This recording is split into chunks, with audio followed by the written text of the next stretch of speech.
नमस्कार। दिल की बात डॉक्टर रेनू के साथ आज इस कार्यक्रम में हम आप सभी का हार्दिक अभिनंदन करते हैं, स्वागत करते हैं। दर्पण द रिफ्लेक्शन चैनल और हमारे सपोर्टेड हैं दापिकानी फैशन फॉर फैशन और हमारे एसोसिएट हैं वाइफ्स ऑफ मार्केटिंग की तरफ से आप सभी का हार्दिक स्वागत।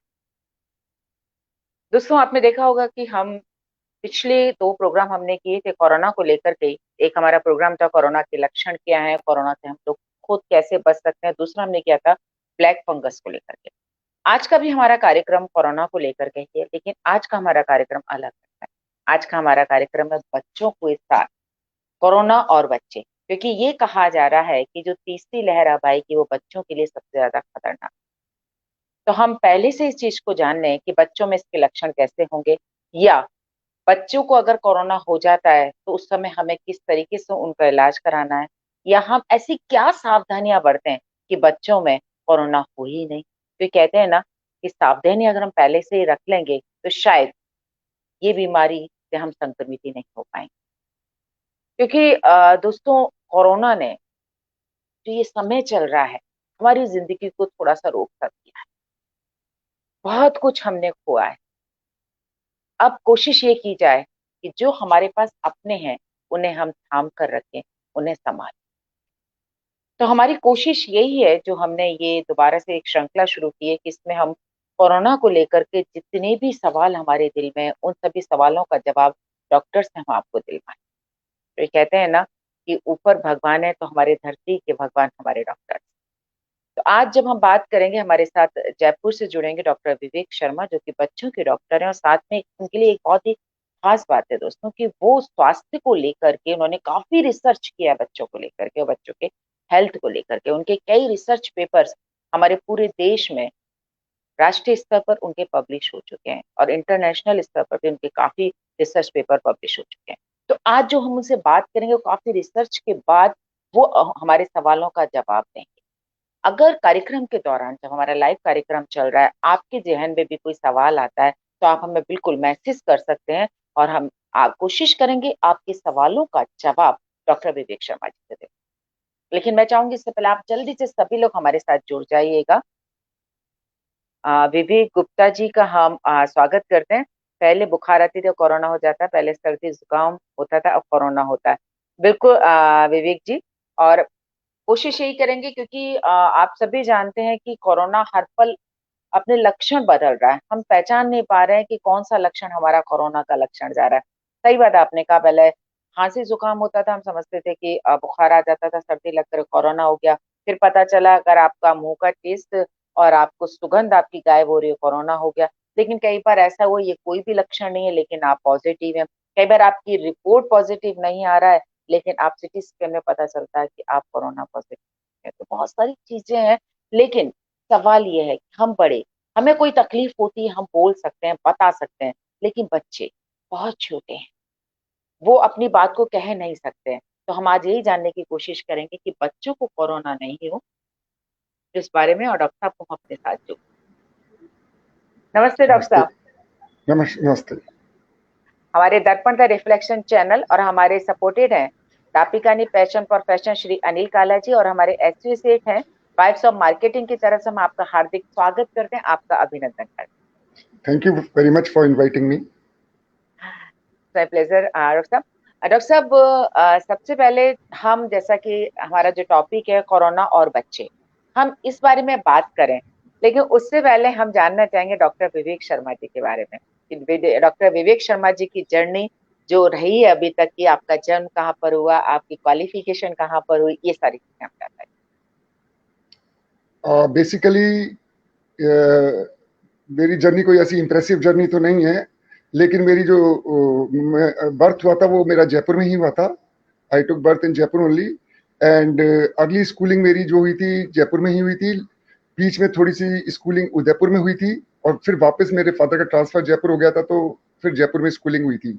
और जहाँ फादर रहते थे आसपास के जो छोटे स्कूल होते थे वहां पे हमारी स्कूलिंग हो जाती थी। तो कोई ऐसे हाईलाइटेड या नोटेबल स्कूल्स नहीं थे कि जिनके नाम मैं कोट करूं। और हमारे टाइम पे 11th के बाद फर्स्ट ईयर ज्वाइन करना पड़ता था कॉलेज में, क्योंकि हमारे पास 12th नहीं होता था। और फर्स्ट ईयर के बाद हमारे प्री मेडिकल टेस्ट देना पड़ता था।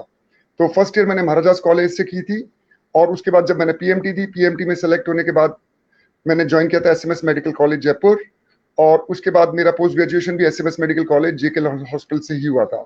ये मेरी एजुकेशन की जर्नी थी जो शुरू से एंड तक जयपुर में ही रही।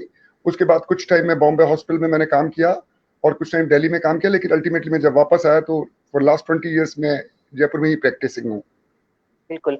डॉक्टर साहब, जैसे कि हम बात करते हैं कि कई इंजीनियर लाइन साइड में जाते हैं या आईएएस बनना चाहते हैं, आपने मेडिकल लाइन को ही क्यों चूज किया? आपकी फैमिली में कोई पहले से था इस लाइन में, जी उनको देख जी करके आपको जी लगा? जी मैडम, जी।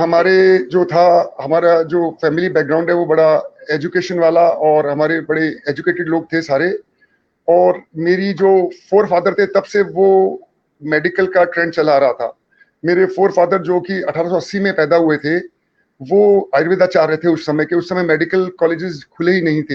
एक मेडिकल कॉलेज खुला था हैदराबाद उस्मानिया यूनिवर्सिटी में, जो जहाँ मेडिकल उर्दू में हुआ करती थी। तो उस समय हम्म। वो आयुर्वेदाचार्य थे, और उनका एक औषधालय चलता था व्यास औषधालय के नाम से जयपुर में। हम्म। और उस समय कोई ऐसे लेबोरेटरीज वगैरह नहीं होती थी, एविडेंस बेस्ड प्रैक्टिस होती थी। तो जो भी कोई हम्म। नई दवाई बनती थी वो खुद पे उसको ट्रायल करते थे कि इस दवाई का इफेक्ट कैसा है। और उन्होंने एक मरकरी से एक दवाई बनाई थी हम्म। जिससे कि एजिंग प्रोसेस को रोका जा सके, और वो उन्होंने खुद पे ट्राई की थी।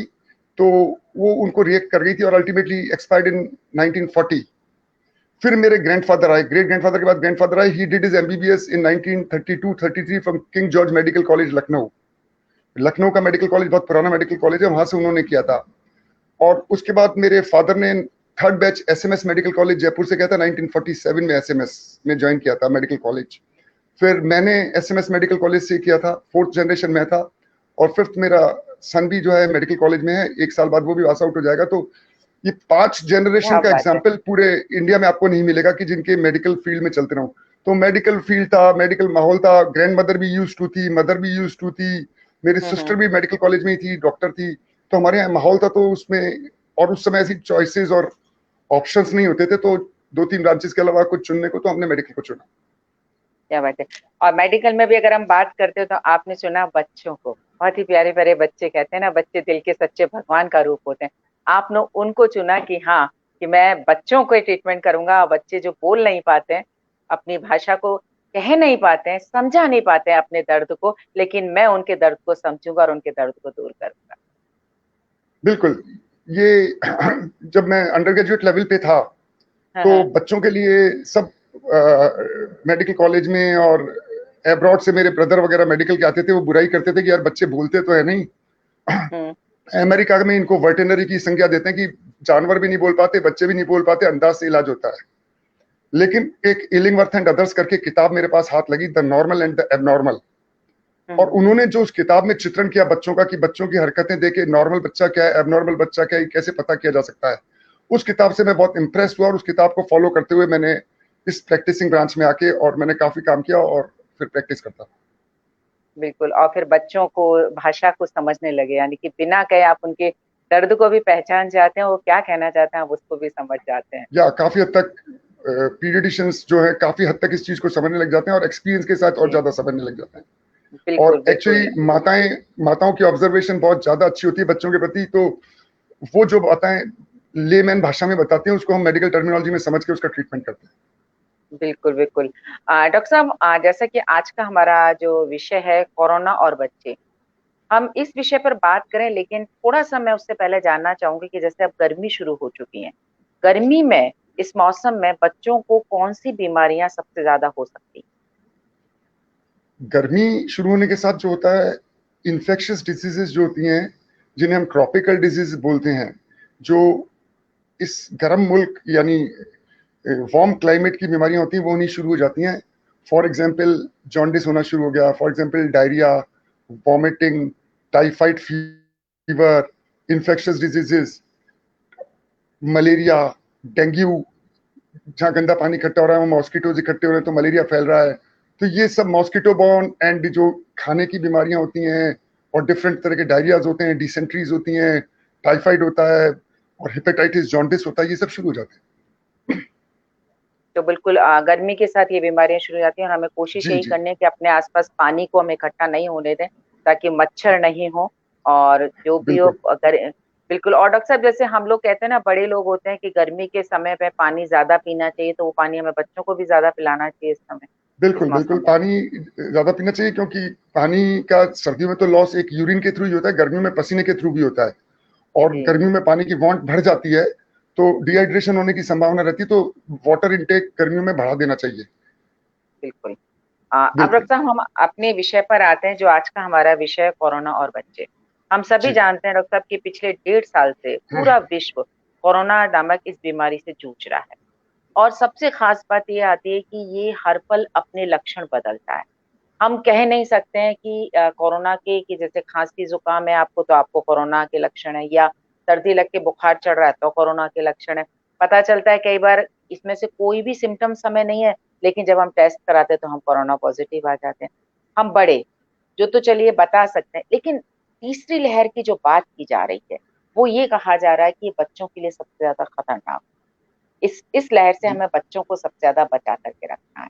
तो मेरा सबसे पहला सवाल यही होगा कि चूंकि आप बच्चों को देखते हैं, बच्चों को लेकर आपने बहुत ज्यादा रिसर्च की है, आपके कई आर्टिकल्स रिसर्च पेपर में भी पब्लिश हो चुके हैं, तो मैं यही जानना चाहूंगी कि आपके हिसाब से कोरोना के लक्षण बच्चों में क्या हो सकते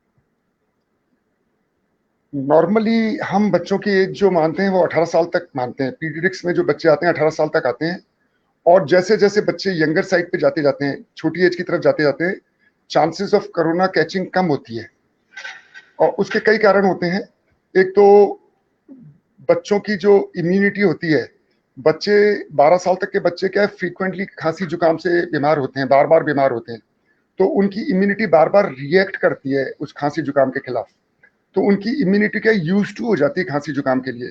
12 साल के बाद आपने ऑब्जर्व किया होगा कि जैसे एडल्ट हुए, बड़े बच्चे हुए, 4 5 6 साल में कभी कभार बीमार हुए, नहीं तो कई बार नहीं भी होते हैं।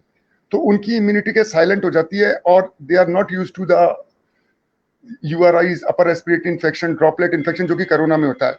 तो बच्चों में जब कोरोना का इन्फेक्शन पहुंचता है तो बच्चों की इम्यूनिटी नॉर्मल रिएक्शन करती है उसकी तरफ। ऑल्दो ऐसी इम्यूनिटी नहीं होती कि जो कोरोना को रोक ले, लेकिन इम्यूनिटी उसकी तरफ करती है। और कोरोना एक जो माइल्डर डिजीज के फॉर्म में आता है, माइल्डर डिजीज की तरह होता है, वो बच्चों से पास आउट हो जाता है। बड़ों बच्चों में और एडल्ट में क्या होता है कि वो इम्यूनिटी इतने टाइम बाद यूआरआई देखती है तो वो ओवर रिएक्टिव होती है। तो इम्यूनिटी का जो ओवर रिएक्शन होता है, दैट वो कंडीशन को वर्सन करता है, और बड़ों की तबीयत ज्यादा बिगड़ती है, और बड़े बच्चों की तबीयत ज्यादा बिगड़ती है। और फिर अगर कोई उनके साथ को मॉर्बिडिटी, यानी कोई पुरानी बीमारी है या कोई एसोसिएटेड बीमारी है क्रॉनिक जो पहले से चल रही है, तो उसमें उनकी तबीयत ज्यादा खराब हो जाती है। हैं? अच्छा। तो इसमें हमें 3 चीजों का ध्यान रखना होता है। अगर बच्चों में बीमारी हो रही है और बच्चे पॉजिटिव हैं, तो बच्चों का ट्रीटमेंट ओवर एंथुजियास्टिकली ना करें, उनको ऑब्जर्व करें, उनको आइसोलेशन में रखें, और उनको मास्क लगा के रखें, ताकि वो खुद तो सफर नहीं करेंगे लेकिन वो फैलाने में कर सकते हैं। फॉर एग्जाम्पल, घर में एल्डरली पर्सनैलिटीज रहती हैं, दादी दादा नानी नाना रह रहे हैं, तो उनके पास बच्चे जाएंगे तो उनको हो जाएगा, तो उनको प्रॉब्लम आएगी। तो बच्चे स्प्रेडर की तरह तो काम करते हैं, लेकिन खुद सफर कम करते हैं। तो इनको मास्क लगा के रखा जाए, इनको थोड़ा सा आइसोलेशन में रखा जाए। छोटे बच्चों को आइसोलेशन में नहीं रखा जा सकता है, बहुत मुश्किल काम होता है, क्योंकि बड़ों की तरह समझदारी उनमें होती नहीं है। बच्चे खेलने निकल गए, कुछ करने निकल गए, तो 24 घंटे उनपे ऑब्जर्वेशन रखना पड़ता है।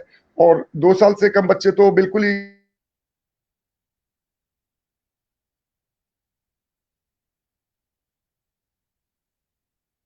हेलो। हेलो। जी जी डॉक्टर हाँ साहब। सॉरी। तो कुछ छोटे बच्चे होते हैं, वो मास्क, उनके टाइट मास्क लगा देते हैं कि मास्क ना लगे, गिरे नहीं, बच्चे उतार ना दे। तो वो कई बार टाइट मास्क बच्चों का रेस्पिरेशन चौकअप कर देते हैं। और छोटे बच्चों को मास्क उतारने का तरीका भी नहीं आता है, तो कई बार उनका दम घुट जाता है। और कोई खांसी वासी होती है तो सांस की बीमारियां बढ़ जाती हैं उनकी, और वो कई बार बेहोश होकर भी गिर जाते हैं। तो नॉर्मली इंटरनेशनल लेवल पे जो रिकमेंडेशन उसमें है कि 2 साल से छोटे बच्चों के मास्क भी ना लगाया जाए। और अच्छा। क्योंकि उनके मास्क लगाना कोई खतरे से खाली नहीं, क्योंकि उनको मास्क रिमूव करना नहीं आता, उनका सांस घुट रहा है या मास्क हटा के थोड़ा सांस ले लेंगे, ये प्रॉब्लम रहती है। तो मास्क को भी बड़े ध्यान से लगाना है। आइसोलेशन बच्चों में बहुत मुश्किल है, तो बड़ी ट्रिकी सिचुएशन है। तो बच्चों में 3 4 चीजें जो हमें ध्यान रखनी पड़ेगी। आगे पीछे जब भी वैक्सीनेशन आता है तो बच्चों में अर्जेंट वैक्सीनेशन करवाया जाए, और उनको आइसोलेशन में रखा जाए, पब्लिक प्लेसेस पे ना ले जाया जाए। यही हम ज्यादा से ज्यादा ध्यान रख सकते हैं, और जितना घर में आइसोलेट कर सकते हैं वो करें। और बिल्कुल। अगर सीरियसनेस बच्चे दिखा रहे हैं, जो कि नॉर्मली जितने कोरोना के पेशेंट्स होते हैं उसमें it is to be set, ऐसे डेटा भी नापा नहीं है क्योंकि नई बीमारी आई है, साल भर ही हुआ है, लेकिन it is to be set कि 12% से 15% बच्चे होते हैं उसमें 18 साल से कम वाले, और 12 साल से कम वाले बच्चे बहुत कम होते हैं, बहुत कम होते हैं। तो अगर बच्चे, और उन बच्चों में से 1% बच्चे होते हैं जो कि सीरियसनेस की ओर जाते हैं, जिनको हॉस्पिटलाइज करना पड़ता है, जिनमें multiple organ inflammatory disease child type की होती है, जिनमें किडनी, लिवर, हार्ट वगैरह इन्वॉल्व होता है। ऐसे बच्चे 1% होते हैं जिनको कि आईसीयू में, मेडिकल आईसीयू में, पीडियाट्रिक आईसीयू में रखा जाता है। तो उन बच्चों का नंबर बहुत कम है। तो इसलिए बच्चों में जो है मेन चीज ये है कि वो एक तो स्प्रेड ना करें, एक उनको आइसोलेशन में रखें और उनको ऑब्जर्व करते रहे। उनकी कुछ सीरियसनेस लगे तो डॉक्टर को दिखाएं और अपने हिसाब से ओवर एंथुजियास्टिकली उसमें कुछ मैनेज करने की कोशिश ना करें। बिल्कुल। हमारे जो सपोर्टेड हैं अनिल काला जी, आपका वेलकम कर रहे हैं सर, और हेलो कर रहे हैं। अनिल सर, डॉक्टर साहब नमस्ते की अनिल कला जी। डॉक्टर साहब की आवाज नहीं आ रही क्या? अनिल काला जी हमारे सपोर्टेड हैं सर हमारे शो के। ऑडिबल नहीं हो रहे अनिल काला जी मुझे। हाँ हाँ, वो ये लिख रहे हैं कि प्लीज डॉक्टर साहब की वॉइस, मुझे तो आ रही है। ओके। मुझे आपकी आ रही है, काला साहब की नहीं आ रही है। हाँ नहीं सर, उनकी आवाज नहीं, वो टेक्स्ट में है सर, वो टेक्स्ट मैसेज आ रहे ओके हैं। सर आपने ओके ओके। बिल्कुल ये हमें बताया बच्चों का कि मास्क की आपने सबसे खास बात बताई। मैं आपसे पूछना भी चाह रही थी कि जैसे छोटे बच्चे होते हैं उनको मास्क की समझ नहीं होती, लेकिन कहा जाता है ना मास्क आपको लगाना है। और आपने बहुत अच्छे से बताया कि 2 साल के छोटे बच्चों को तो मास्क यूज करना ही नहीं है उनको, क्योंकि उनको इस चीज की समझ नहीं। कोशिश ये करें बच्चों को बाहर नहीं ले जाए, हम अपने घर पर ही रखें उसको। एक सवाल और आता है डॉक्टर साहब कि जैसे कहा, बड़े लोग भी हैं, अगर कितने घंटे तक वो मास्क उनको लगाना चाहिए? मैडम, ये जो मास्क का कॉन्सेप्ट है, मास्क का सोसाइटी में बहुत कंफ्यूजन सा चल रहा है और कई तरह तरह के मास्क आते हैं। तो कोई आपको ये कहेगा this is the best mask, this is the best mask, हमने लिया this is the best mask. तो मास्क क्या है, 10-12 तरह के मास्क मार्केट में आते हैं। इनमें अगर आपने देखा हो तो मैं 3-4-5 हाईलाइट कर देता हूँ जो कॉमनली यूज होते हैं, और उनमें से कौन से यूज किए जाए और कैसे यूज किए जाए मैं ये तरीका भी बता देता हूँ। जी। लगाने का तरीका तो सब मास्कों का एक सा होता है, लेकिन मास्क की क्वालिटी कौन सी ली जाए और थोड़ी देख के ली जाए। नॉर्मली आप देखेंगे एक कई मास्क आते हैं, बंधना मास्क बोलते हैं उनको, जो वो फेस को तो कवर करते हैं और नीचे तक स्कार्फ की तरह लटके रहते हैं। कई पिक्चर्स में हम्म। आपने देखा होगा। लेकिन उनकी प्रोटेक्टिविटी जो होती है 10-12% फिल्ट्रेशन पावर होती है उनकी। वो इतने जी सक्सेसफुल नहीं पाए। शुरू में वही मास्क आए थे क्योंकि उनमें रेस्पिरेशन रेगुलर चलता रहता है। जी। नंबर 2 जो मास्क आ रहे हैं, कपड़ों के मास्क बहुत आ रहे हैं मार्केट में, क्लोथ के मास्क बहुत आ रहे हैं, आपको लोकल जगह जगह मिल जाएंगे, बहुत सस्ती दरों पे मिल जाएंगे। लेकिन उनकी प्रोटेक्टिविटी 10% 15% होती है, क्योंकि वो एक तो खराब क्वालिटी के बने होते हैं कपड़े के, जो बहुत कपड़ा लो क्लास होता है, जिनमें वीवन और जिसकी क्वालिटी बहुत खराब होती है, क्लोज्ड कॉटन नहीं होता है वो। और दूसरी बात ये होती है कि वो सिंगल लेयर होते हैं। अगर उन्हीं को आप 2 लेयर या 3 लेयर कर देते हो तो आपकी प्रोटेक्टिविटी 25-30% हो जाती है। तो इस तर्ज पे अब 3 लेयर मास्क भी बनने लग गए हैं, हम्म। जो इन्हीं प्लेन कपड़ों के होते हैं। लेकिन कुछ ब्रांडेड कंपनीज हैं बड़ी, जिन्होंने मास्क लॉन्च किए हैं, 3 लेयर मास्क लॉन्च किए हैं। वो उनकी कॉटन की क्वालिटी कई कंपनियों की बहुत हाई होती है और क्लोज्ड वीवन कॉटन होता है, तो उनकी जो प्रोटेक्टिविटी होती है 35 से 40% हो जाती है। तो वो मास्क भी होते हैं। अच्छा, कपड़े के मास्क की वैल्यू ये है कि ये it's not a medical mask, ये नॉर्मली होता है। तो इसमें आप फिल्टर करके जो ले रहे हो उसमें तो 30-35% आप प्रोटेक्ट अपना करते हो। लेकिन जो आप खांसी, मान लीजिए आप कोरोना के केस हो, आप खांसी कर रहे हो तो 60-70% आप उसको प्रोटेक्ट करोगे, आपका मास्क की वजह से स्प्रेड नहीं हो रहा है। तो 2 पर्सन खड़े हैं और दोनों ने मास्क लगा रखा है और दोनों में से एक को भी कोरोना है, तो एक्सेप्टेंस की, फिल्टरेबिलिटी और वो जो स्प्रेड कर रहा है, दोनों की मिला के 60-70% प्रोटेक्शन, 80% तक प्रोटेक्शन हो जाता है अगर दोनों जनों ने मास्क लगा रखा है। तो इसलिए जरूरी कि सब जने मास्क लगाएंगे तो प्रोटेक्टिविटी ज्यादा होगी, एक जने के लगाने से नहीं होगी। और मास्क में आप खुद का बचाने की बजाय स्प्रेडेबिलिटी ज्यादा रोकते हैं। तो इस चीज का ध्यान रखना है कि अब देखिए जापान है, जापान में शुरू से मास्क लगाते हैं और सब मास्क लगाते हैं। वहां इन्फेक्टिविटी रेट इतनी कम हो गई है, इतनी कम केसेस हैं, क्योंकि वहां शुरू में पॉल्यूशन के लिए मास्क लगाते थे, they were used to that mask. तो अब उनके 2 जगह उन्होंने मास्क लगा रखा और एक को कोविड है भी, तो दूसरे में फैलने के चांसेस कम हो जाते हैं, क्योंकि एक तो उसका मास्क से प्रोटेक्शन हो जाता है और एक जो जिसने जिसके कोविड-19 का इन्फेक्शन हो रहा है उसने मास्क लगा रहा है, तो उसकी स्प्रेडेबिलिटी भी कम हो जाती है। अब ये जो कपड़े के मास्क आ रहे हैं, इनमें कुछ में फिल्टर लगे होते हैं। पॉलीप्रोपाइलिन के फिल्टर आते हैं, ये एक थर्मोस्टेट मैकेनिज्म का शीट होती है, इसके फिल्टर्स होते हैं। ये फिल्टर लगा दो तो ये 35 से 55% तक आपकी फिल्टरेबिलिटी बढ़ा के प्रोटेक्शन बढ़ाती है। तो ये जो 30% के जो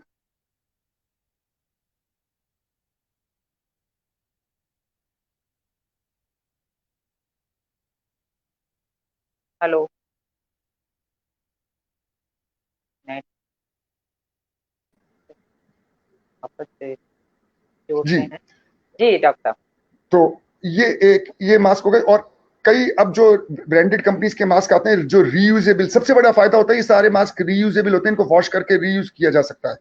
जो और कुछ ब्रांडेड कंपनीज के मास्क आते हैं, अब उन्होंने क्या किया, 3 लेयर बना के उसमें एक पॉकेट रख देते हैं आगे, जो कि पॉलीप्रोपाइलिन फिल्टर के लिए एक शीट आती है, आजकल बाजार में मिलने गई, वो लगा ली जाए और 5-7 दिन में शीट बदली जा सकती है बार बार। तो पॉकेट की तरह होती है, उसमें शीट लगा ली जाती है और शीट लगा के उसको 3-4 दिन यूज करें, फिर बदलें जब शीट गंदी हो जाती है। जैसे एसी की शीट की सफाई करते हैं, ये कुछ होते हैं इनकी सफाई करते हैं, तो उसकी सर्विस हो जाती है, नई शीट लगा ले, वो बाजार में सेल होती है और मिलती है और वो लगाई जा सकती है। अब इस मास्क में सबसे बड़ा फायदा ये, एक तो रीयूजेबल होते हैं, 3 लेयर है, अब 5 लेयर भी आने लग गए हैं। और अभी ये जो मैं मास्क दिखा रहा हूं आपको, ये जो मैं लगाता हूं, दिस इज 8 लेयर। अच्छा अच्छा। और इसमें इनबिल्ट फिल्टर लगा हुआ है, तो इसका प्रोटेक्शन 90% तक हो गया है, चूंकि हम क्लिनिक में बैठते हैं।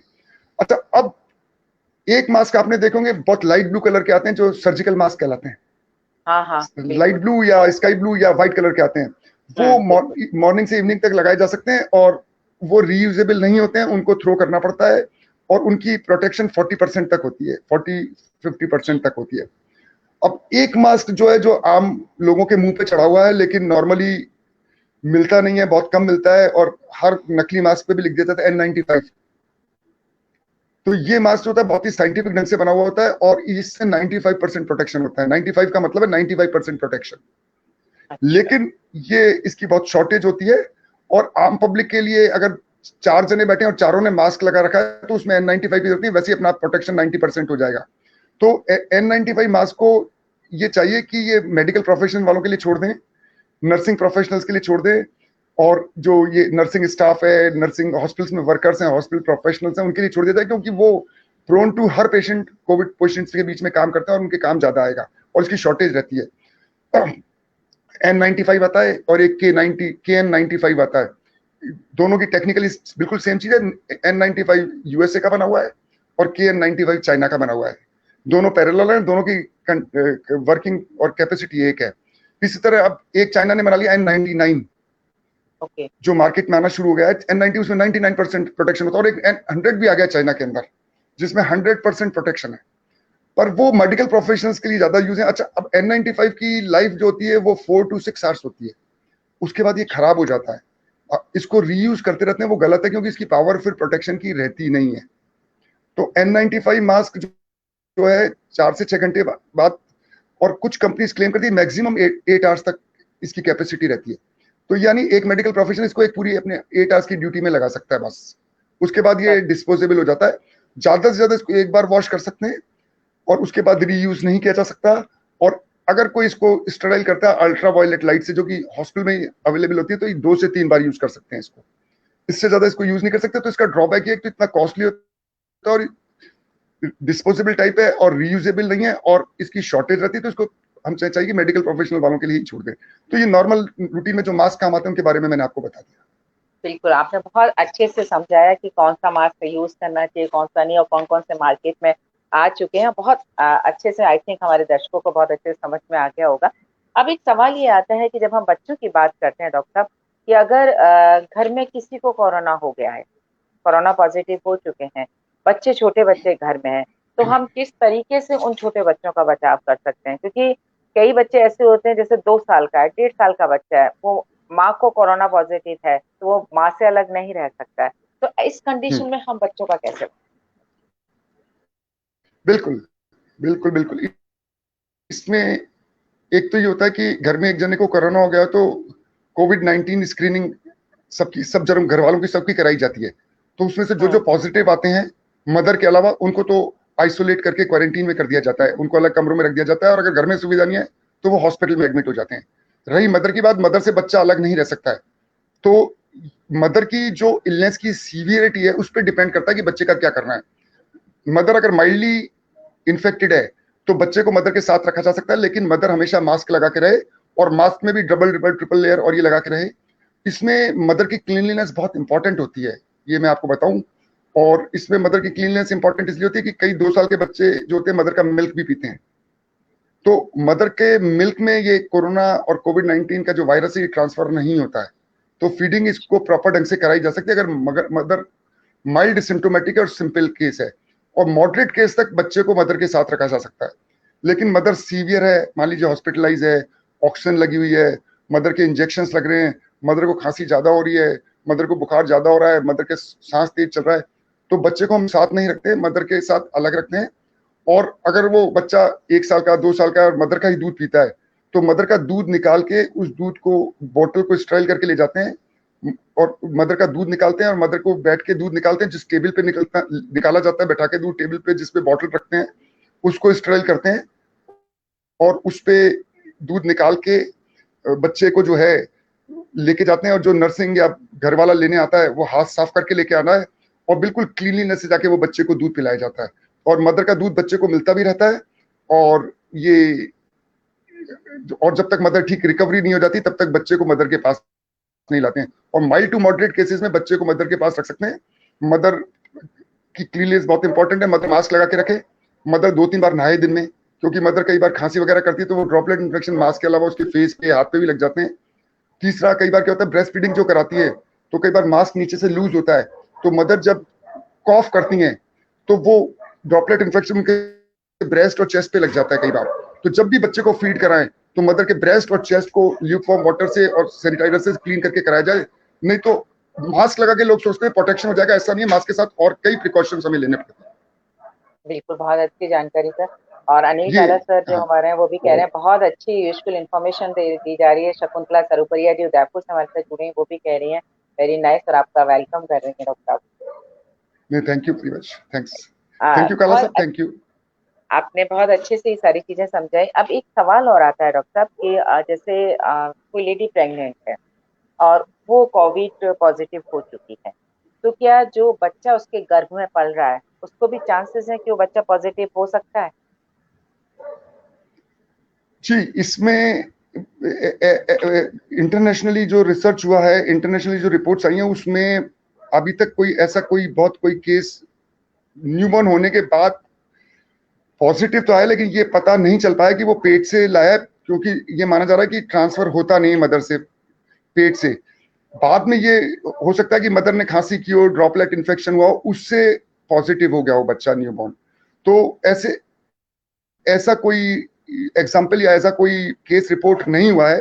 तो हम ये मानते हैं कि मदर की जो प्रेगनेंसी होती है वो कंटिन्यू करनी चाहिए, बच्चे को उसमें ट्रांसफर होने के चांसेस बहुत कम रहते हैं, और ना के बराबर रहते हैं, ना के बराबर रहते हैं। और बाद में जो बच्चे न्यूबॉर्न पीरियड में इन्फेक्ट होते हैं तो वो माना जाता है कि मदर के पास रहते हैं, तो मदर शायद कॉफ करती हो, कुछ करती हो, तो उससे मदर की हाइजीन की वजह से केस अगर ट्रांसफर हो जाता हो, पॉजिटिव ऑर्गेनिज्म सार्स कोविड-2 वायरस अगर उनके लग जाता हो तो बात अलग है। बिल्कुल। थैंक यू मंजू श्रीवास्तव जी, वो आपका वेलकम करें डॉक्टर साहब। डॉक्टर साहब, जैसे मदर पॉजिटिव है बट डिलीवरी हो चुकी है, और तो क्या उस, क्योंकि कहा यह जाता है कि 6 मंथ तक बच्चे को हम बाहर का ना तो दूध या कोई भी चीज, पानी, कुछ भी बच्चे को नहीं दे सकते हैं। 6 मंथ तक ये कहा जाता है कि सिर्फ मदर का ही दूध बच्चे को दिया जाए, माँ का ही दूध बच्चे को पिलाया जाए। लेकिन कंडीशन ये है कि माँ पॉजिटिव है, तो उस कंडीशन में किस तरीके से बच्चे के साथ हम रखें? क्या माँ का दूध हम बार बार बच्चे को पिला सकते हैं, क्योंकि बच्चे को बार बार भूख लगती है? आप कह रहे हैं कि अगर सीवियर प्रॉब्लम है माँ को तो वो बच्चों को हम नहीं दे सकते हैं माँ के पास, उसका दूध फीड निकाल करके बोतल में दिया जाता है, पर ये बार बार पॉसिबल तो है नहीं। तो उस कंडीशन में कैसे बच्चे की केयर? जी, इसमें ये होता है कि मैडम, प्रेग्नेंट मदर जिसने बेबी डिलीवर किया है, अगर वो माइल्ड टू मॉडरेट ही सिम्टोमेटोलॉजी है तो बच्चे को मदर के पास ही रखते हैं, और माइल्ड केस में तो बिल्कुल पास रखते हैं, और अगर मॉडरेट केस की मदर है तो उसको पास में क्रेडल लगा दिया जाता है, जिसे पालना बोलते हैं। पालने में बच्चे को रखा जाता है, और बीच में जब भी दूध पिलाना होता है तो मैंने जिस तरीके से बताया कि मदर मास्क लगाए। अच्छा, मदर में न्यूबॉर्न पीरियड में जो मदर मास्क लगाती हैं उस समय जरूरी है कि मदर मेडिकल मास्क लगाए। मेडिकल मास्क मीन्स ये N95, N99, 95 भी पॉपुलर है, N95 मास्क लगाए, और 8-10 घंटे बाद मास्क पलटे, क्योंकि वही बच्चे को प्रोटेक्ट करते हैं। और न्यूबॉर्न बच्चे में चूंकि माँ का दूध जा रहा है तो माँ के दूध में सारे जो वायरसेस होते हैं उनके खिलाफ एक्ट करने वाली एंटीबॉडीज होती है, IgA एंटीबॉडी बोलते हैं उसको। वो मदर मिल्क में होती है जो बच्चे को सिंपल वायरल इन्फेक्शन से बचाती है। लेकिन ऐसा माना जाता है कि IgA एंटीबॉडी टूवर्ड्स कोविड-19 मदर के मिल्क में नहीं होती है। तो मदर के मिल्क से कोविड-19 प्रोटेक्ट होगा ये तो नहीं है, लेकिन मदर मिल्क पिलाने से ये कि बच्चे में और इलनेसेस, हम कहीं ऐसा करें कि कोविड-19 के चक्कर में बच्चा कोई और इलनेसेस पकड़ ले, माँ का दूध ना पिलाए, तो वो नहीं होना चाहिए। मदर मिल्क कंटिन्यू रखना चाहिए। और जैसा मैंने बताया कि मॉडरेट तक बच्चे को दूसरे कमरे में रख सकते हैं, मॉडरेट टू सीवियर केसेस में। सीवियर में जिनमें मदर हॉस्पिटलाइज है, अगर वो हॉस्पिटल बड़े सेटअप के हैं तो बच्चों को नर्सरी में या अलग रूम में रखा जा सकता है। वहां पे मदर का जो दूध निकाल के, जिसको हम बोलते हैं EBM means expressed breast milk, उसको निकाल के, और मैंने जैसे बताया कि मदर का चेस्ट भी साफ करें, ब्रेस्ट भी क्लीन करें, मदर का हाथ वाथ और साफ करें, और फ्रीक्वेंटली मदर के कपड़े बदलें जो मदर ने क्लोथ पहन रखे, क्योंकि मदर वहां खांसी करती है तो वो ड्रॉपलेट इन्फेक्शन होने के चांसेस रहते हैं। और अगर मॉडरेट में है मदर, जिसमें कि मदर के ऑक्सीजन नहीं लग रही, लेटी हुई है, तो बच्चे को डायरेक्ट पिलाया जा सकता है दूध। और सीवियर में ऑक्सीजन लगी हुई है, वेंटिलेटर पे, तो मदर का दूध निकाल के बच्चे को पिलाया जाए, लेकिन दूध पिलाना होता है बच्चे को। और दूध में ये मिथ है कि मदर के दूध में कोरोना वायरस आता है। कोरोना वायरस मदर के दूध में सिक्रीट नहीं होता है, तो इसलिए मिल्क बहुत सेफ है अगर उसको ढंग से लाया जाए और स्टेराइल फॉर्म में लाया जाए और हाइजीन मेंटेन करते हुए लाया जाए। जो जो प्रोफेशनल जो ला रहा है वो भी क्लीन हो, और वो भी केयर गिवर्स भी और जो नर्सिंग भी है ये भी देखें कि ये भी कहीं ऐसा ना हो कि कोरोना पॉजिटिव है, इनके भी टेस्ट हो जाने चाहिए, और केयर गिवर्स के भी हो जाने चाहिए, जो बच्चे की केयर टेक्स होते हैं, बच्चे के साथ बैठे हैं, बच्चे को उठा रहे हैं, खिला रहे हैं, पॉटी साफ कर रहे हैं, माँ का दूध पिलवा रहे हैं, वो ध्यान रखें इस चीज का। मतलब हम ये मान के चलें कि माँ के दूध से बच्चे को कोरोना के कोई चांसेस नहीं हो सकते, भले ही माँ पॉजिटिव है लेकिन फिर भी वो बच्चे को अपना फीड करा सकती है। बट हाँ, ये फीडिंग हमें से, ध्यान रखना है। हाँ, हाँ, फीडिंग से कभी भी कोरोना नहीं होगा। कोरोना अगर माँ से ट्रांसफर होता है तो माँ की कॉफिंग से, ड्रॉपलेट इन्फेक्शन से, और उससे होगा, वो उसी से ट्रांसफर होगा, उसका हमें ध्यान रखना है, उससे प्रोटेक्ट करना है। फीडिंग से मिल्क में कोरोना का वायरस सिक्रीट नहीं होता है और बच्चे में ट्रांसफर नहीं होता है। बिल्कुल। बस ये ध्यान रखना है कि हमें अपने हाइजीन का ध्यान में रखना है, माँ के हाइजीन का, जो बच्चे के आसपास है वो खुद अपना ध्यान रखें, वो सबसे ज्यादा जरूर। जी हाँ, वो बिल्कुल ध्यान बिल्कुल। रखें, बिल्कुल। बिल्कुल ध्यान रखें। डॉक्टर साहब, अनिल काला जी का एक सवाल है कि राजस्थान में ऐसे कितने केस आए होंगे कि जो कोरोना के बच्चों में देखे गए? इसमें एग्जैक्ट डेटा अवेलेबल नहीं है, लेकिन ये माना जा रहा है कि बच्चों का एज वाइज डेटा तो नहीं निकाला है, लेकिन 18 साल से कम के बच्चों में ये माना जा रहा है कि 10 से 12% केसेस होते हैं, 10 to 12% 10 से 12। केसेस हैं। 18 साल से कम वाले बच्चों में हम मानते हैं। और जो ये वैक्सीन आ रहे हैं, वैक्सीन के बारे में भी मैं भी बता दूंगा आपको। वैक्सीन बहुत इंपॉर्टेंट एस्पेक्ट है। ये जो वैक्सीन आ रहे हैं ये जितने पॉपुलर होंगे और वैक्सीन जितने लगेंगे तो उतना बच्चों में कोरोना रोकने का काम होगा। बच्चों में कोरोना रोकने का और कोई तरीका नहीं है। छोटे बच्चों को तो आइसोलेशन भी बहुत मुश्किल काम हो जाता है, तो बिल्कुल। इसका हमें ध्यान रखना पड़ेगा। 10 to 12% बिल्कुल। का इंसिडेंस है 18 साल के कम के बच्चों का। 12 से 18, 12 से 15, 10 से 12 ऐसे अभी इंसिडेंस नहीं निकाला गया है। वो निकलेगा तो पूरे इंडिया का भी अपने को पता चलेगा और इंटरनेशनली भी पता चलेगा। बिल्कुल। न्यू बॉर्न बेबी वाले केसेस, ऐसे कोई केसेस आए डॉक्टर साहब कि न्यू बॉर्न बेबी है जिसको न्यूमन कोरोना केसेस पॉजिटिव? न्यूमन केसेस है मैडम, बहुत हैं। और हाँ। 6-7 महीने 8 महीने के बच्चों में भी कोरोना पॉजिटिविटी आई है।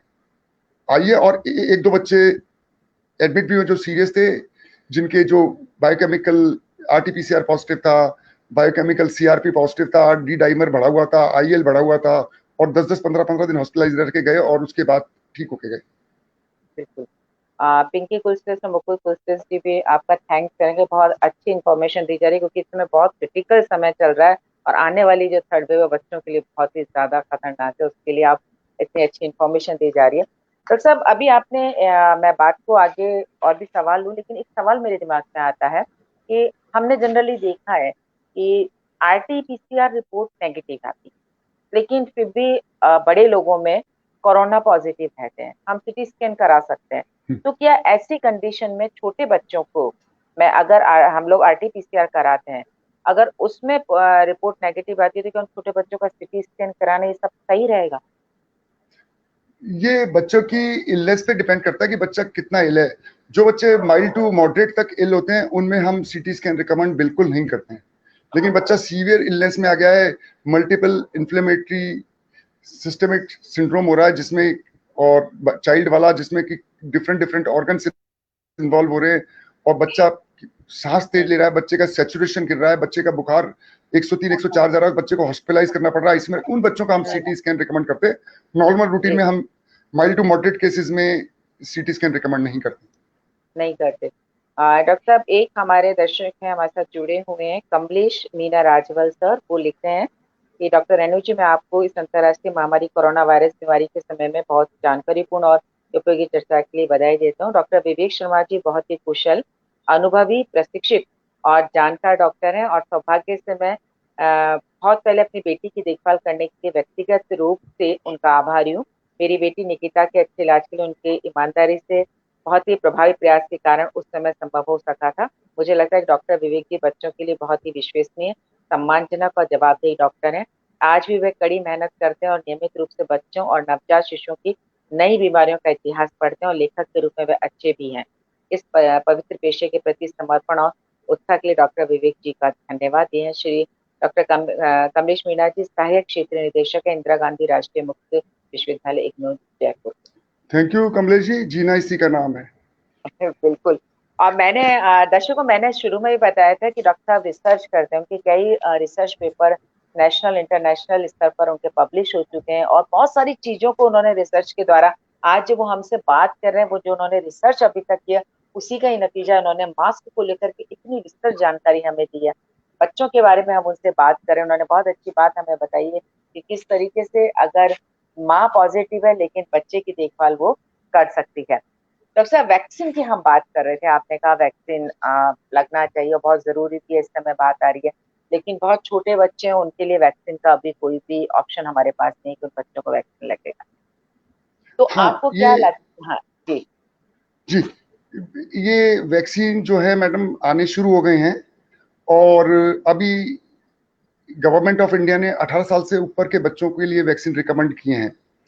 और अभी इंडिया में 2 वैक्सीन आ रहे हैं, कोविशील्ड और कोवैक्सीन, और जी। लगने शुरू हो गए हैं। और जहां भी अवेलेबिलिटी है, थोड़ी अवेलेबिलिटी की शॉर्टेज रहती है, वो धीरे धीरे मेरी समझ में समय के साथ उसकी पूर्ति हो जाएगी। और पेशेंट्स को चाहिए कि वो इस डिबेट में नहीं पड़े कि ये वैक्सीन बढ़िया है, ये बढ़िया है, ये this administrative problem, this not a scientific problem. जो वैक्सीन मार्केट में आया है वो ट्रायल होके आया है, और जो भी अवेलेबिलिटी है, जो इजीली लग रहा है, और जो जिसमें रजिस्ट्रेशन हो रहा है, उस वैक्सीन को जल्दी से जल्दी लगाए, क्योंकि जो प्रोटेक्शन हम ले सकते हैं वो तो हम ले। तो आइसोलेशन हो जाएगा, मास्क लगाएंगे और वैक्सीन लग जाएगा, तो हमारा काफी प्रोटेक्शन हो जाएगा। कुछ एब्रॉड के वैक्सीन भी हमारे कंट्री में आ रहे हैं। स्पुतनिक वी एक रशियन वैक्सीन है, वो आ चुका है, हाँ। और वो बड़े सिटीज में लग भी रहा है, और वो कुछ बड़ी लेबोरेटरीज हैं 4-5, वो बनाना भी शुरू कर देंगी। तो ये हमें देखना है कि वो भी जब मार्केट में आ जाए तो वो भी लगेंगे, तो उनको भी हम लगवाएंगे जिनके नहीं लगे हैं। अच्छा, एक जॉनसन एंड जॉनसन का वैक्सीन भी इंडिया में आ रहा है, और एक जो है मॉडर्ना का वैक्सीन आ रहा है, और एक जो मैं बता रहा हूँ, एक फाइजर का वैक्सीन की बात चल रही है आने की। वो बहुत इंपॉर्टेंट वैक्सीन इसलिए कि वो बायो एनटेक वैक्सीन जो है, वो अमेरिका में 16 साल तक के बच्चों के लगने शुरू कर दिया है। 18 साल से उन्होंने एज कम करके कहा कि 16 साल तक के बच्चों का इफेक्टिव है। तो इस 2 साल में भी लाखों बच्चे कवर हो जाएंगे, इसमें लाखों बच्चे कवर हो जाएंगे। और अब 3 दिन पहले रिपोर्ट आ गई है कि बायो एनटेक को 12 साल तक के बच्चों का लगाया जा सकता है। तो 12 साल तक के बच्चों के वैक्सीन लग जाएगा तो बहुत बड़ी प्रोटेक्टिविटी हो जाएगी। क्योंकि अगर ये वैक्सीन जैसे ही आता है और 12 साल तक के रिकमेंड है, तो बच्चों के लिए एक बून बन के आएगा। क्योंकि 12 साल से कम के बच्चों में, मैंने जैसे आपसे कहा था कि इम्यूनिटी जो होती है इनकी, वो नॉर्मल रिएक्ट करती है, उसके बाद इन्फेक्शन कम होते, तो ओवर रिएक्टिविटी की वजह से ज्यादा बीमार होते हैं। तो 12 साल तक के कम के बच्चों में सीवियरिटी बहुत कम है, बहुत कम है। अगर है तो 16 साल के ऊपर तक के बच्चों में, तो ये वैक्सीन अगर आ जाता है, और जो टाइम पीरियड जुलाई तक बताया गया, तो ये जितनी जल्दी लगना शुरू हो जाए तो थर्ड वेव अक्टूबर नवंबर में जब भी आएगी, उससे पहले अगर बच्चे प्रोटेक्ट हो जाएंगे तो ये थर्ड लहर जो वो इरेलेवेंट हो जाएगी, क्योंकि प्रोटेक्टिव होने के बाद तो ये इतनी इफेक्टिव नहीं हाँ, रहेगी। अब रही बात, ओके, एक जायोवैक डी करके एक वैक्सीन है जो जाइडस कैडिला बना रहा है, इंडियन और एब्रॉड का कोलोबोरेशन है। उस वैक्सीन के लिए भी कह रहे हैं जुलाई तक आ जाएगा। उसके लिए कह रहे हैं कि 5 से 12 साल तक के बच्चों के भी लगाया जा सकता है। हाँ, और अगर ये वैक्सीन मार्केट में आ जाता है, ट्रायल चल रहा है, उसका थर्ड फेज ट्रायल है, वो बच्चों के लिए आ जाता है, तो वो भी तेजी से अपन एक वैक्सीनेशन की मुहिम जैसे करी जाएगी तो रिजल्ट बहुत अच्छे आएंगे। जैसे आपको जानो, पल्स पोलियो की मुहिम की गई थी, जी पल्स जी। पोलियो की मुहिम की गई थी, घर घर पल्स पोलियो पिलाया गया था, घर घर में पोलियो पिलाया गया था। तो 2013 से इंडिया में इरेडिकेट हो गया पोलियो। तो अगर ये वैक्सीनेशन का हमने चलाया और विल पावर ज्यादा रहती है लगवाने वालों की भी, लगाने वालों की भी, हॉस्पिटल प्रोफेशनल्स की भी, एडमिनिस्ट्रेटर्स की भी, गवर्नमेंट की भी, स्टेट गवर्नमेंट की भी, सेंट्रल गवर्नमेंट की भी, तो ये एक मिशन हम सक्सेसफुल मिशन कर सकते हैं। बिल्कुल। तो सबसे खास बात तो डॉक्टर साहब अभी ये आपने बताया कि 5 से 12 साल के बच्चों के लिए भी आ जाएगा वैक्सीन। तो हमारे कम से कम 5 साल से ऊपर के बच्चे हमारे इस चीज से बिल्कुल सेफ हम मान सकते हैं। बात रहती है 5 साल से नीचे के बच्चों की, तो उनके लिए वैसे भी हमें ध्यान रखना जरूरी है। और बच्चे शायद इतने छोटे बच्चों को भीड़ में जाने का सवाल भी नहीं होता है। तो हम अपने खुद के जो सरकार की गाइडलाइंस है उनका पालन करके उन बच्चों का हम सेफ कर सकते हैं। ये आपने बहुत अच्छी जानकारी वैक्सीन को लेकर के हमें दिया।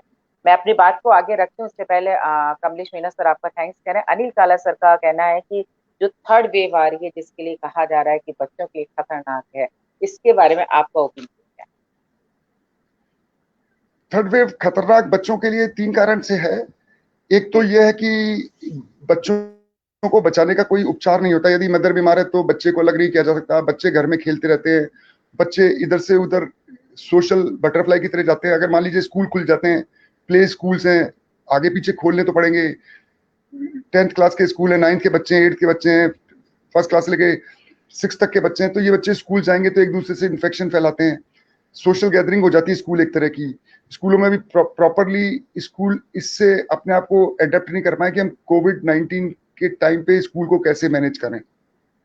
तो ये स्कूलों को भी कुछ टाइम के लिए मैनेज करना होगा। कैसे मैनेज करना है, ये बैठ के बहुत बड़ी पॉलिसीज बनानी पड़ेंगी इसके लिए।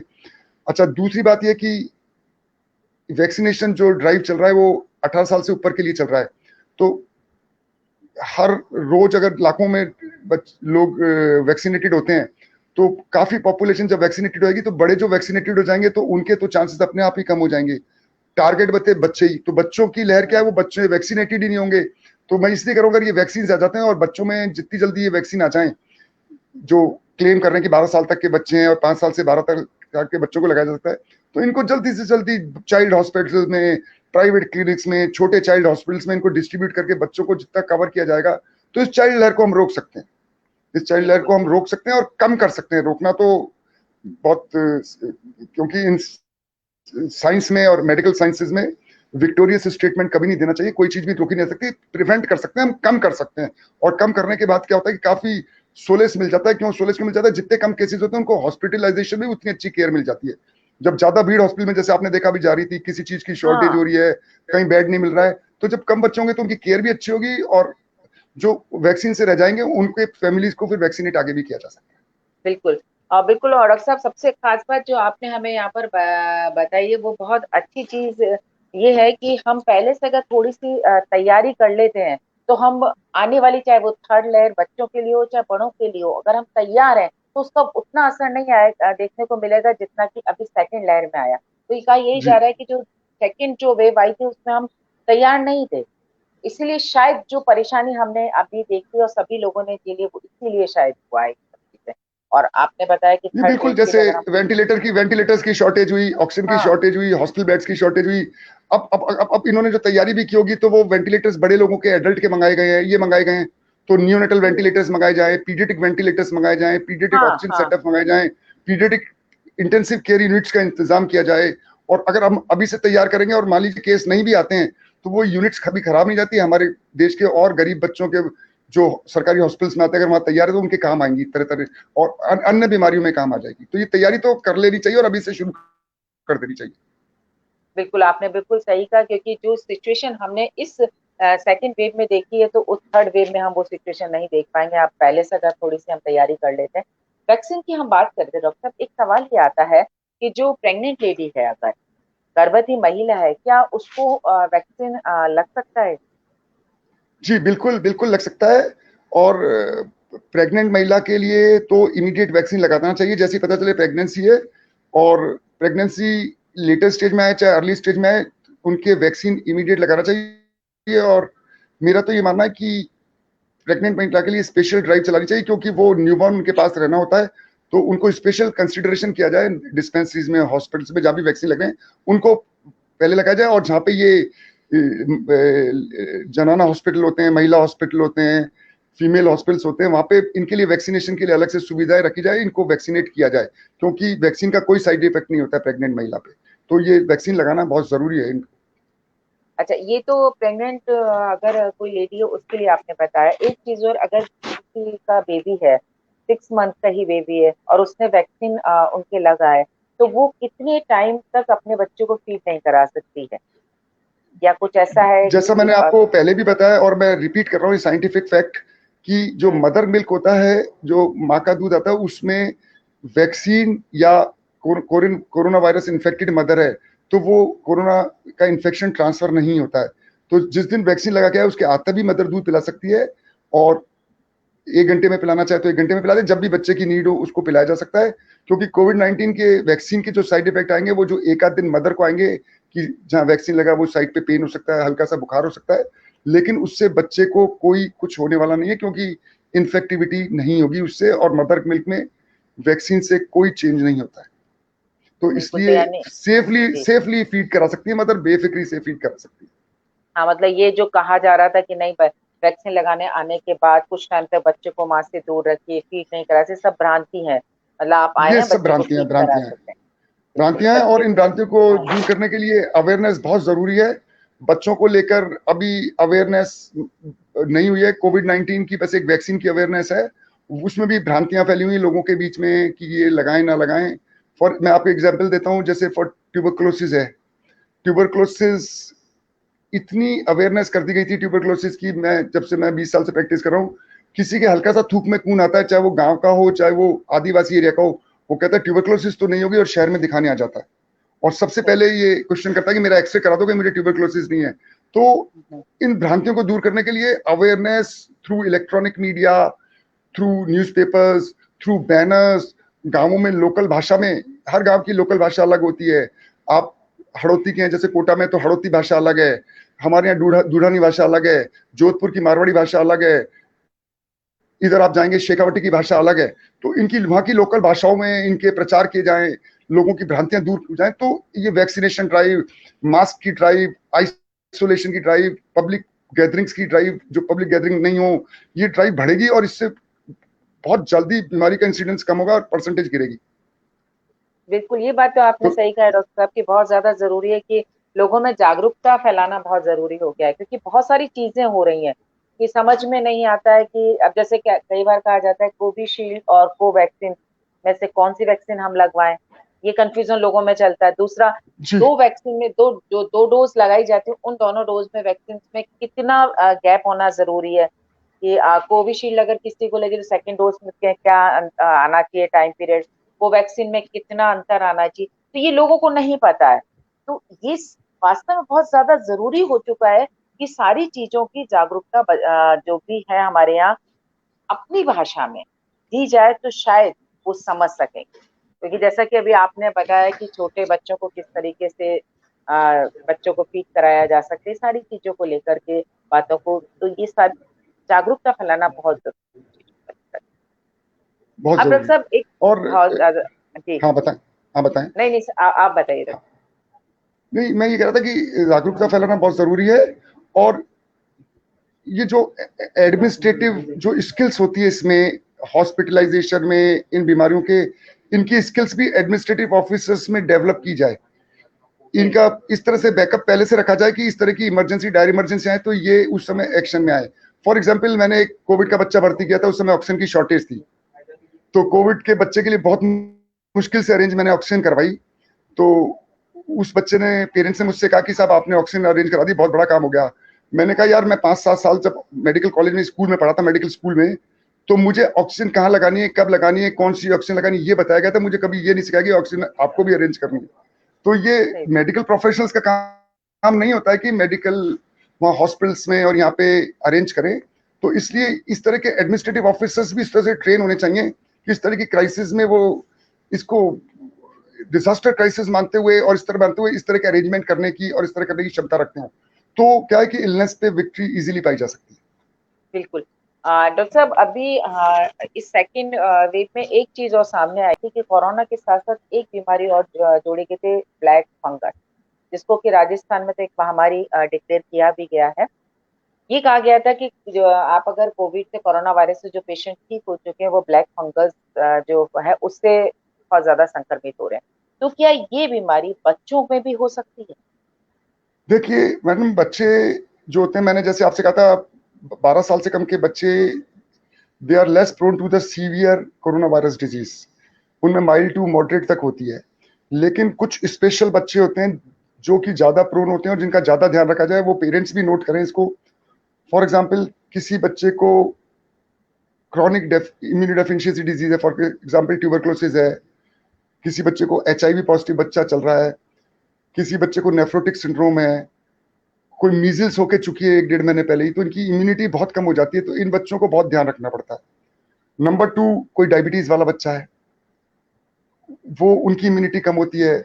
कुछ बच्चे होते हैं जिनकी जेनेटिक डिसऑर्डर्स होते हैं, जिन बच्चों को ये आनुवांशिक बीमारियां होती हैं तरह तरह की, ये बच्चे ज्यादा प्रोन होते हैं इन बीमारियों को। तो इस तरह के बच्चे जो हैं, इनका बहुत स्पेशल ध्यान रखना पड़ता है इस दौरान। और कुछ बच्चे होते हैं, कुछ पर्टिकुलर बीमारी चल रही है, वो लंबे टाइम से आर्थराइटिस के बच्चे होते हैं, जुवेनाइल रूमेटॉइड आर्थराइटिस के, कुछ बच्चे नेफ्रोटिक सिंड्रोम, इनको लंबे टाइम से स्टेरॉइड चल रहे होते हैं, कॉर्टिकोस्टेरॉइड्स। तो इनको जो है कॉर्टिकोस्टेरॉइड चल रहे, तो इनकी इम्यूनो डेफिशिएंसी कम होती है। तो इन बच्चों का हमें बहुत ध्यान रखना पड़ता है। और ये यही सीवियर डिजीज के प्रोन होते हैं और सीवियर डिजीज इनके हो सकती है। ये परसेंटेज ऑफ बच्चे हैं जो सीवियर डिजीज में जाते हैं, तो इनका हमें बहुत ध्यान रखना पड़ता है।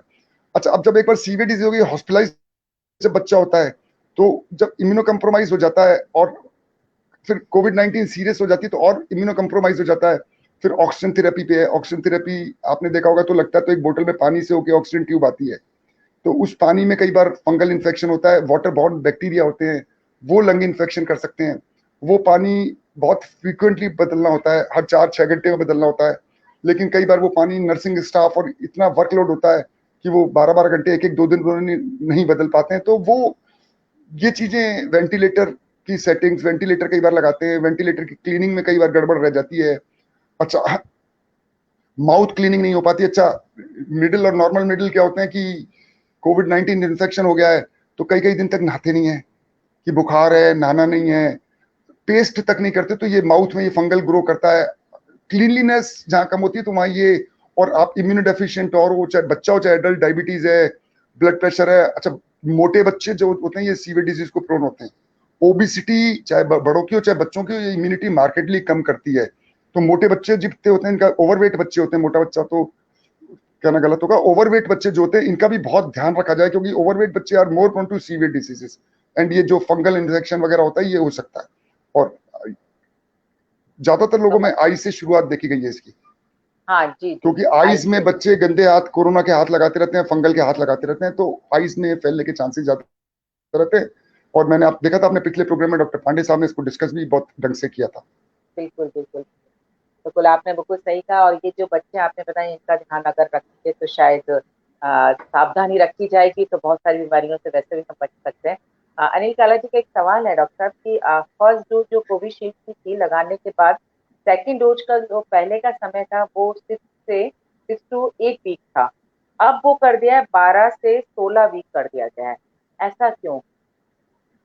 ये मैडम सीरियल वाइज क्या था, वैक्सीन बहुत पहले आ गया था, तो उस हाँ। समय जो रिसर्च थे उसके हिसाब से इन्होंने 28 दिन किया था। और 28 दिन में 3 to 5 वीक्स के बीच में कभी भी लगवा ले। अब उन्होंने इसको थोड़ा सा टाइम पीरियड बढ़ा के 12 हफ्ते कर दिया है, और 12 से 16 हफ्ते कर दिया है। और कुछ वैक्सीन का, जैसे फाइजर का वैक्सीन है, बायो एनटेक, मॉडर्ना का वैक्सीन है, जॉनसन एंड जॉनसन का वैक्सीन है, स्पुतनिक वी वैक्सीन है, इनकी अभी भी यही चल रही है कि 28 डेज के बाद लगाया जाए। और अपने इंडियन वैक्सीन में इन्होंने ये कर दिया है कि, और ये जो अपने इंडियन वैक्सीन हैं सारे मैसेंजर आरएनए के वैक्सीन हैं। और ये जो जायोवैक डी वैक्सीन आ रहा है, जो मैंने कहा कि 5 साल से 12 साल तक के बच्चे में करेगा, ये डीएनए वैक्सीन है, इसकी क्वालिटी अलग है। अच्छा, और वैक्सीन की जो फर्स्ट डोज लगी होती है, सेम वैक्सीन सेकंड डोज लगनी चाहिए, उससे अच्छी इम्यून रिस्पॉन्स आती है बॉडी में। तो ये भी एक ध्यान रखना होगा कि जो फर्स्ट कंपनी का वैक्सीन लगे वही सेकंड डोज लगे, यानी आपने फर्स्ट डोज किसी एक कंपनी की लगा ली, सेकंड डोज जो आपकी सहूलियत बैठी लगा ली, ऐसा ना करें। हर हॉस्पिटल में पता कर ले, सब जगह सब डोजेज लगती हैं, तो जो हॉस्पिटल में नियरेस्ट आपके सेम कंपनी की डोज लगी, जो फर्स्ट डोज लगी थी वही लग पाए। एक वैक्सीन और है, वो चाइना का, वो अपने आया नहीं है और अभी आने की संभावना भी नहीं है, साइनोवैक। वो पाकिस्तान, बांग्लादेश, सिलोन, नेपाल वहां लग रहा है, और बहुत इंडियंस उसको भी लगवा रहे हैं, क्योंकि चाइना ने कंपलसरी कर दिया कि भाई जो हमारे यहाँ आएगा वो हमारा वैक्सीन ही लगा होना चाहिए उसकी। तो जो बिहार के, यूपी के लोग जो नेपाल बॉर्डर से टकराते हैं, वो नेपाल जाके चाइना वाला वैक्सीन लगवा रहे हैं, क्योंकि उनको वैक्सीन का एक पेपर चाहिए। तो वो भी वैक्सीन लग रहा है, पर वो अभी लीगली इंडिया में आया नहीं है, और अभी ऐसी कोई बात नहीं, मैंने कहीं न्यूज़पेपर वगैरह में कोई मेरे को ऐसी इन्फॉर्मेशन नहीं मिली कि वो नियर फ्यूचर में आने वाला है। तो जो नियर फ्यूचर में वैक्सीन आने वाले हैं उनको मैंने आपको नरेट कर ही दिया। और फाइजर का वैक्सीन आ जाएगा, तो वो बच्चों में बायो एनटेक करके वो 16 साल तक के बच्चों के तो लगेगा, 12 साल तक रिकमेंड कर दिया। तो ये बहुत एक लार्ज पॉपुलेशन इंडिया की जो है ना कवर हो जाएगी, और बच्चों के मामले में सब प्रिकॉशनरी मेजर लेते हैं, लगवाते हैं और लगवाएंगे।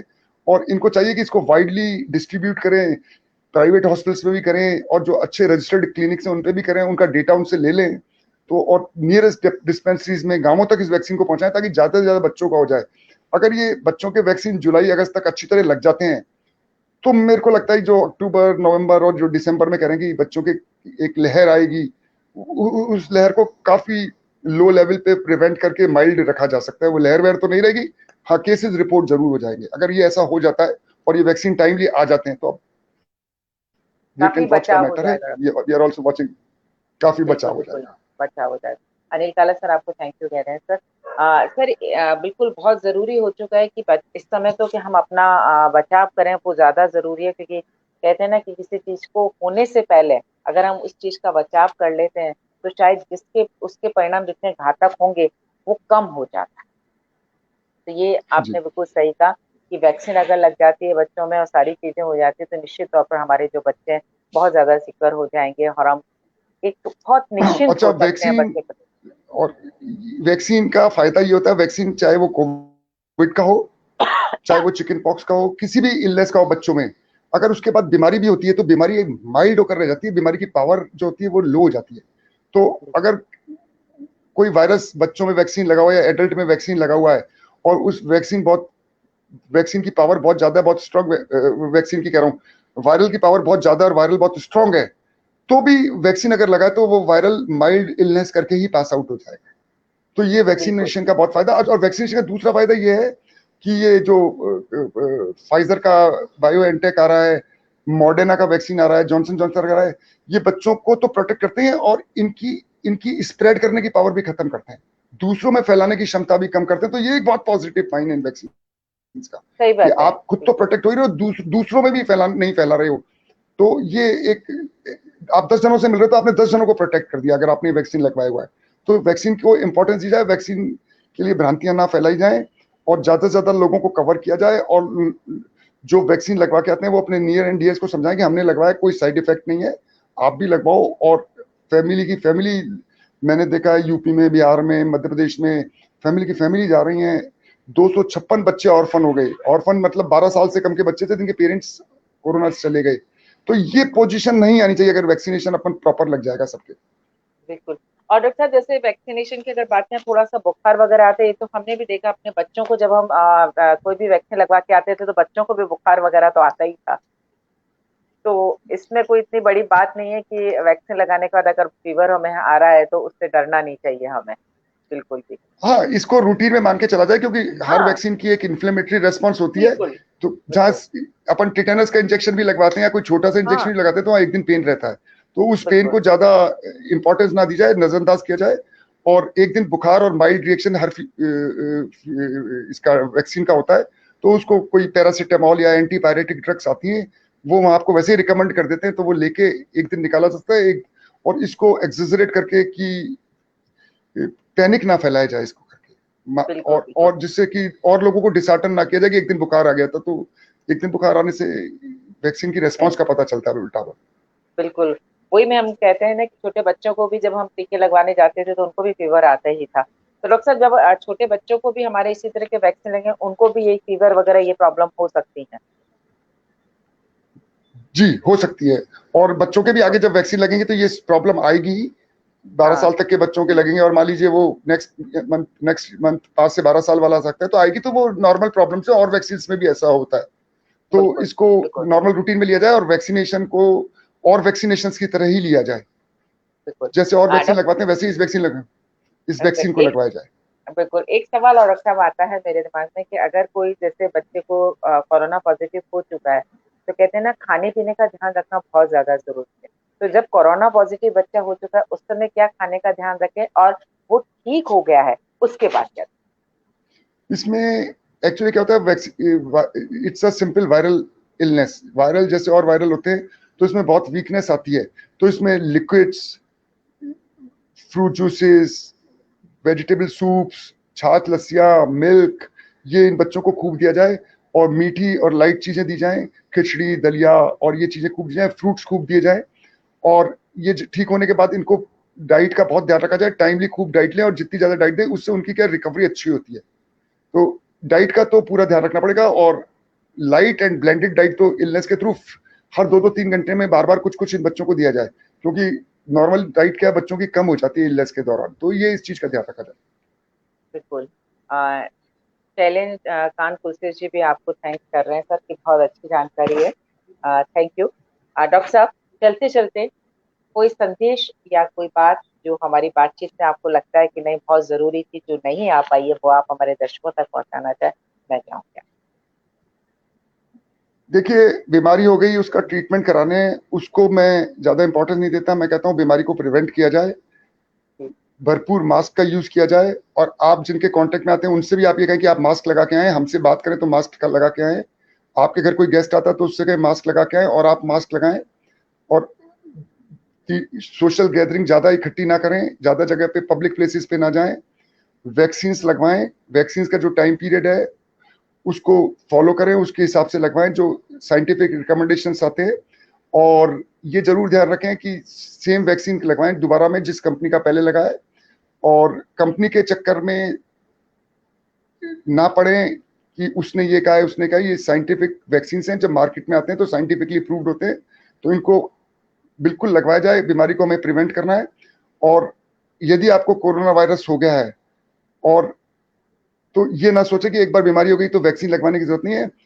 6 वीक से लेके 3 महीने के बीच में आप उसके बाद वैक्सीन, बीमारी से पिकअप होने के बाद वैक्सीन लगवा सकते हैं। तो ये जरूरी है कि बीमारी के बाद भी आप वैक्सीन लगवाएं, क्योंकि बीमारी के बाद भी दोबारा एपिसोड आपके आ सकता है। कुछ पर्टिकुलर कितनी इम्यूनिटी आपकी डेवलप हुई है इसको नापने का कोई तरीका नहीं है।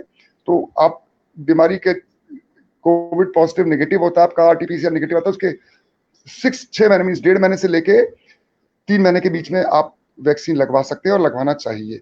तो मेरा मैसेज है, mask, social distancing, vaccine, good nutrition, clean and good hygiene and cheerfulness, और एंग्जाइटी से दूर रहें। और चूंकि इंडोर रहना पड़ता है, लॉकडाउन वगैरह लगते हैं, तो एंग्जाइटी स्ट्रेस बहुत हो जाता है, बच्चों को भी बहुत हो जाता है। तो इंडोर लेवल पे एंग्जाइटी को कैसे रिलीव करें, इंडोर गेम्स जो पुराने टाइम के आते थे जो इस समय ऑब्सोलीट हो गए हैं, वो निकाले जाएं बच्चों के लिए। लूडो, सांप सीढ़ी, चेस, जो बहुत दिन से बच्चे नहीं देख पाए थे, मेरे को लगता है ये मौका अच्छा है। उनको सही हैंड बात। राइटिंग की सिखाई जाए, क्रिएटिविटी की क्रिएट सिखाई जाए। और एडल्ट्स को बहुत अच्छा टाइम मिला, घर की सफाई करें जो दिवाली की करते हैं, नीटनेस रखें, क्लीनलीनेस रखें, किताबें पढ़ें जो पढ़े लिखे लोग हैं, अखबार पढ़ें, अच्छा लिटरेचर पढ़ें, रिलीजियस लिटरेचर पढ़ें, स्पिरिचुअल लिटरेचर पढ़ें, फिलोसफिकल बुक्स पढ़ें, और बायोग्राफीज पढ़ें, और लोगों के पूरे वर्ल्ड का लिटरेचर पढ़ें। तो ये बहुत अच्छा टाइम है। और हर आदमी के पास अपने लेवल का बहुत काम होता है, उस काम को करें और ये ना सोचें कि हम घर में हैं, घर में, और ये टाइम निकल जाएगा। और इन 4-5 चीजों का रखें, बीमारी भी नहीं होगी और टाइम भी अच्छा निकल जाएगा। और जो प्रॉब्लम है वो प्रॉब्लम तो हमको फेस करनी पड़ती है, तो हम कर रहे हैं, इसलिए नथिंग टू वरी अबाउट। बिल्कुल, बहुत अच्छी जानकारी आपने दी। निकाला सर, आपका डॉक्टर साहब थैंक्स कह रहे हैं। ये हमारे जो सपोर्टेड हैं वो भी आपको। और सच में डॉक्टर साहब, बहुत सारी चीजें हैं, कहते हैं ना कि कोई चीज होती है उसके साथ में बहुत सारी भ्रांतियां जुड़ जाती हैं, लेकिन जब उसका असलियत हमें पता चल जाती है, तो उस चीज को करने में आसानी हो जाती है। वैक्सीन को लेकर के चीज बहुत सारी भ्रांतियां थी। आपने बताया कि नहीं, वैक्सीन हमें लगवाना बहुत ज्यादा जरूरी है, और सबसे खास बात कि जो वैक्सीन पहले लगा वही वैक्सीन हम दोबारा लगवाएं। निश्चित एक गैप जो दिया गया उस गैप में ही हम अपनी वैक्सीन को लगवाएं। आपने बच्चों के बारे में जो सबसे खास बात बताई थी कि प्रेग्नेंट लेडी है उनको वैक्सीन लग सकता है। प्रेग्नेंट लेडी अगर पॉजिटिव है, बच्चा पॉजिटिव हो, ये जरूरी नहीं है कि वो बच्चा पॉजिटिव हो, बच्चा जी नेगेटिव भी रहेगा। और सबसे जरूरी बात कि जो कहा जाता है कि छोटे बच्चे 6 महीने तक माँ का दूध बच्चे के लिए बहुत जरूरी है, अमृत के समान है माँ का दूध। तो वो चाहे माँ अगर पॉजिटिव है तब भी वो 6 महीने तक बच्चे को वो दूध ही पिलाया जाए। और उसका पिलाना है। तरीका भी आप बिल्कुल जी जी आपने जी। बताया भी, तरीका भी बताया कि अगर ज्यादा सीरियस मदर नहीं तो मदर के पास ले जाके पिलाया जा सकता है। तो हाइजीन का ध्यान रखना बहुत जरूरी है। और अगर मदर सीरियस है तो उसका भी तरीका आपने बताया कि किस तरीके से उस बच्चे को पिलाया जा सकता है। बस सबसे खास बात जो आपने कही वो ये कहा है कि हमें अपनी साफ सफाई ध्यान रखना हमारे लिए बहुत ज्यादा, जी। वो अब हमारे फॉर लिए एग्जाम्पल मैं सबसे एक छोटी सी चीज और बता देता हूँ। फॉर एग्जाम्पल जैसे हम मास्क लगा के जाते हैं और मास्क आके हम घर में कहीं भी पटक देते हैं, तो ये जी प्रैक्टिस नहीं होनी चाहिए। मास्क एक तुरंत धुलने के लिए जाना चाहिए, रीयूजेबल मास्क है तो, क्योंकि वो हम इन्फेक्शन वो जो है वो कहीं भी रख रहे हैं और वो इन्फेक्शन कांटेक्ट में आ रहा है। मान लीजिए हम गलती से कोविड-19 है, तो ये सब चीजें जो है बहुत छोटी छोटी चीजें, लेकिन इन चीजों का बहुत ध्यान रखना है। बिल्कुल, क्योंकि कहते हैं ना जरा सी सावधानी हटी दुर्घटना घटी, वो वाली बात आ जाती है। तो ये जी छोटी छोटी सी सावधानियां अगर हम बरतेंगे तो निश्चित तौर पर जो कोरोना वायरस है, कोविड-19 है, इसको हम हरा पाएंगे, इससे हम जीत जाएंगे। और जैसे कहा जा रहा है कि थर्ड वेव बच्चों के लिए खतरनाक है, लेकिन पहले से अगर हमने तैयारी की हुई है तो चाहे वो कितनी भी थर्ड वेव खतरनाक क्यों ना हो, हम उससे भी जीत जाएंगे। आवश्यकता से कि अगर वैक्सीन आ जाता है, हम बच्चों को भी वैक्सीन लगा के रखें। जो डॉक्टर ने सावधानियां बताई हैं वो सावधानियां हाँ का हम पूरा पालन करें। ज्यादा भीड़ वाली जगह पर बच्चों को लेकर के नहीं जाए। सबसे खास बात, बच्चों की इम्यूनिटी पर हमें काम करना है। अगर बच्चों के अंदर रोग प्रतिरोधक क्षमता अच्छी है तो वो कोई भी बीमारी से वो लड़ पाएंगे। उसके लिए बच्चों के खाने पीने का ध्यान रखना बहुत ज्यादा जरूरी है, क्योंकि फास्ट फूड वगैरह से अभी हमें बना करके रखनी है। हमारे जो भारतीय खाना है वो हमें खाना है। और सबसे खास बात, सरल पदार्थ अगर बच्चे को दिया जाता है, लस्सी है, जूस है, तो वो सबसे ज्यादा बच्चे के लिए फायदा रहेगा। तो हम अपने खाने पीने का ध्यान रखें, वो सबसे ज्यादा रहेगा। बच्चों के खाने पीने का ध्यान रखें। और थैंक यू डॉक्टर साहब, थैंक यू वेरी मच। आपने थैंक यू इतनी थैंक अच्छी यू थैंक यू वेरी जानकारी मच। हमें दी है। बिल्कुल, thank you, thank you thanks a doctor lot. Thanks a lot साहब, ma'am, thanks a lot, and thanks a lot to all the conductors of this programme. Thank you, thank you welcome. Pavan ji. बिल्कुल।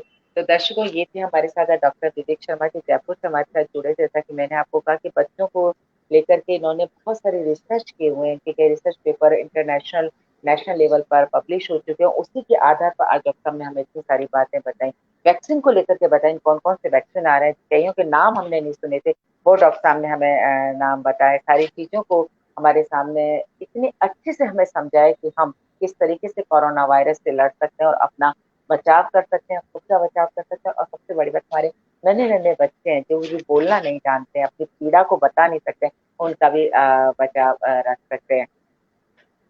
Okay. Anil काला से doctor साहब, जिसके parents corona में चले गए हैं, डेथ हो गई, उनको आपने फ्री सर्विस या कंसल्टेंट का सोचा है क्या?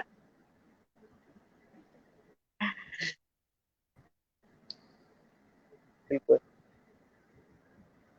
तो आज के लिए बस इतना ही। फिर हम आपसे मिलेंगे और हमारे साथ नए मेहमान होंगे और उनसे हम बात करेंगे। अभी के लिए बस इतना ही कहेंगे। अपने घरों में रहिए, सुरक्षित रहिए, स्वस्थ रहिए। Good night doctor. Thank you, thanks a lot. Thank you, good night.